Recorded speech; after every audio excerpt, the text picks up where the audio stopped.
La France s'apprête à choisir son nouveau président ou sa nouvelle présidente de la République. Et le gagnant ou la gagnante devra gérer, en plus de la politique intérieure, la politique internationale et notamment les relations avec les pays du Moyen-Orient, Syrie, Liban, Irak, Qatar ou encore Israël.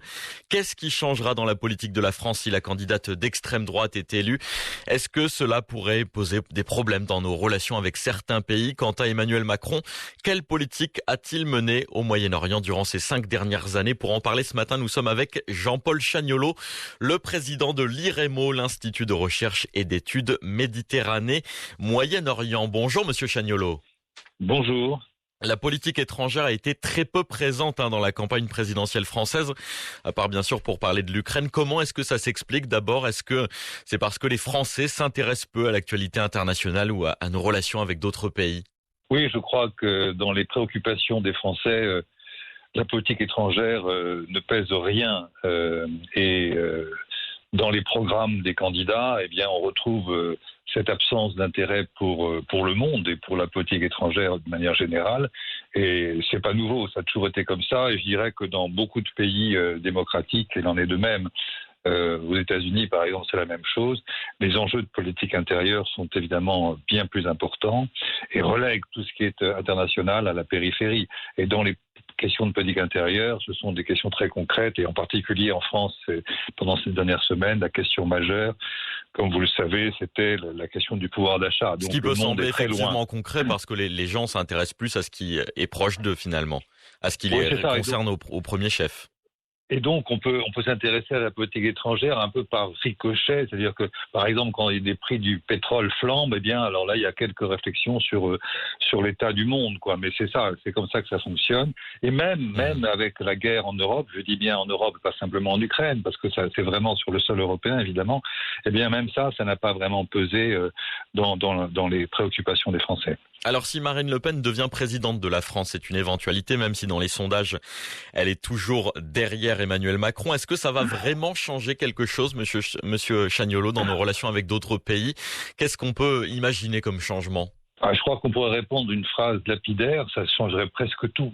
Ça changerait nos relations en Europe, ça changerait nos relations par rapport à l'Union européenne dont elle ne le veut pas, elle veut une alliance des nations, ce qui est complètement différent. Nos relations avec l'Allemagne seraient bousculées, nos relations avec l'OTAN le seraient aussi.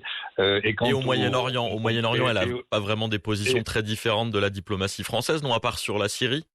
Écoutez, sur le Moyen-Orient, il y a un point sur lequel elle semble s'ancrer sur le droit international, c'est la question israélo-palestinienne. Mais pour le reste, il y aurait certainement des changements importants parce qu'elle est quand même très proche de la Russie, malgré ce qui se passe aujourd'hui de manière dramatique en Ukraine.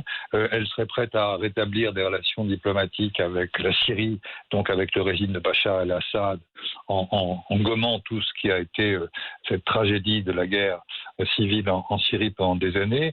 Et sur le Maghreb, par exemple, a une position extrêmement brutale à l'égard de l'Algérie.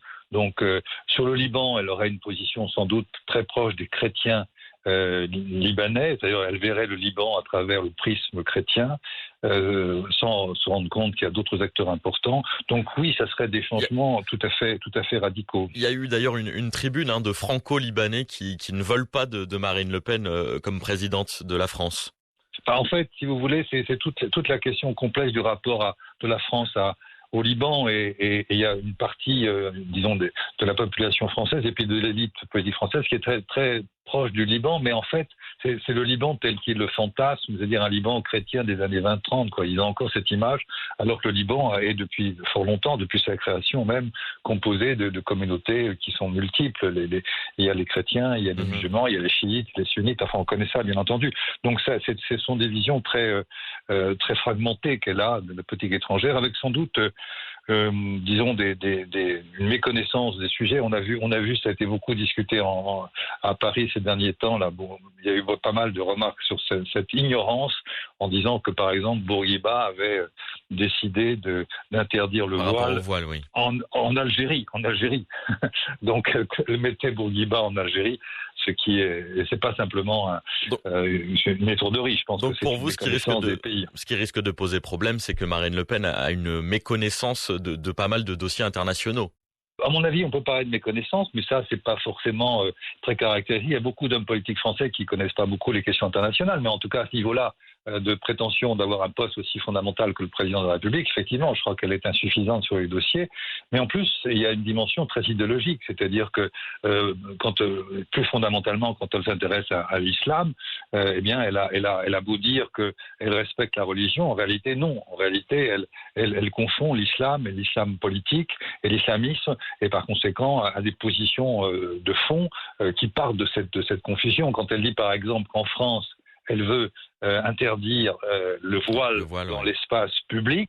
Ce n'est pas évidemment c'est pas contre l'islam politique, c'est bien contre l'islam finalement, parce qu'il y a plein de femmes françaises qui décident de se voiler pour des raisons religieuses. Donc, est-ce qu'on pourrait penser même que ça peut braquer même certains pays, notamment du Moyen-Orient, la présidence de Marine Le Pen ? Je pense que oui. Alors c'est très compliqué parce qu'il y a quelques dictateurs au Moyen-Orient comme Bachar el-Assad, qui serait sans doute content de l'avoir parce que précisément elle accepterait de renouer des relations diplomatiques, mais je pense que ça heurterait de front beaucoup de gens dans le monde arabe de manière générale, le monde arabe et musulman, parce que justement elle a des positions extrêmement dogmatiques et idéologiques sur des questions qui demanderaient au contraire beaucoup d'empathie par rapport à l'autre. Alors on passe à Emmanuel Macron maintenant, très simplement, même si je sais que c'est assez difficile. Qu'est-ce qu'il a mené comme politique au Moyen-Orient, ces 5 dernières années? Est-ce qu'on peut relever des actes concrets? Sur quel dossier il a pu se faire remarquer le président sortant? Moi, je dirais qu'il a surtout agi en réaction, plus qu'en action. C'est-à-dire que, évidemment, la situation qu'il a rencontrée au Moyen-Orient est plus que jamais difficile et chaotique, mais il n'y avait pas vraiment une vision globale du Moyen-Orient. Il y avait donc des réactions par rapport à des situations c'était des situations d'urgence. Alors il a par exemple agi par rapport à l'Irak pour essayer de contribuer à la stabilisation de l'Irak, qui était évidemment très malmenée, qui continue dans une position extrêmement difficile. Sur la question libanaise, il a réagi. Ça a été un échec aussi, sur ce dossier. Et ça a été un échec, bien sûr. Mais je veux dire, vous voyez, ces 2 exemples sont des réactions. Alors, avec ce qui s'est passé avec en particulier l'explosion dans le port de Beyrouth, là, il a aussitôt voulu y aller et voulu régler les choses sans vraiment comprendre que l'affaire était infiniment plus complexe et qu'on ne pouvait pas s'appuyer sur l'élite politique libanaise, mais qu'il fallait aussi contribuer à la changer. Enfin bref, c'est une affaire interne aux Libanais aussi. Enfin bon, il a réagi. D'un dernier mot, Monsieur Chagnollaud, donc Emmanuel Macron aurait pour le coup, lui, de meilleures connaissances des dossiers internationaux, notamment des relations avec le Moyen-Orient?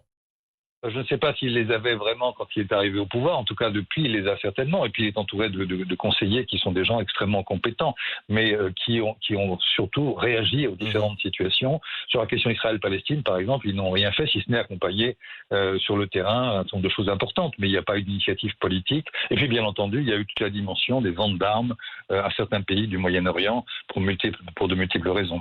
Merci beaucoup Jean-Paul Chagnollaud d'avoir accepté de répondre à notre invitation aux questions de Médien. Je rappelle que vous êtes président de l'IREMO, l'Institut de recherche et d'études Méditerranée-Moyen-Orient. Cet entretien sera bien sûr à réécouter comme chaque entretien en replay sur notre site médien.com.